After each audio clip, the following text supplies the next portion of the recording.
九环出去露营，去看四姑娘的日出。刚出来没多远，就开始下暴雨了。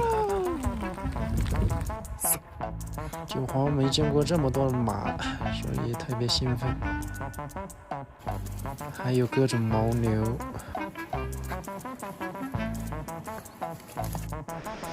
有些地方要脱鞋过这个小溪流。走。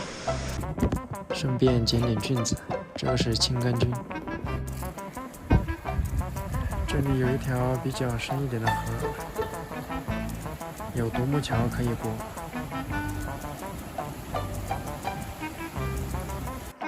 走到晚上7、8点，天快黑了，还有大概2个小时的路程吧。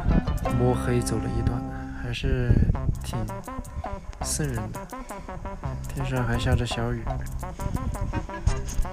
终于到营地了，海拔4500，赶紧扎营做饭。有几个装备是新换的，所以还用的不是很趁手。这个鸡蛋放了2遍才放好。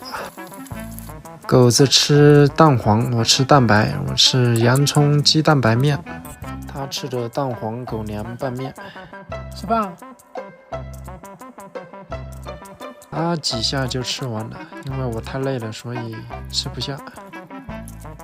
这个地方有熊，所以生了对火。你看这四周，虽然海拔4500，但是没有任何不适。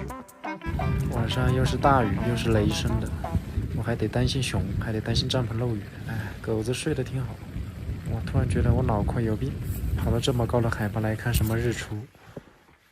第二天早上呢，都是大雾，只能回去了。人太累，没怎么拍，下山拍了一小段。喜欢的点个赞。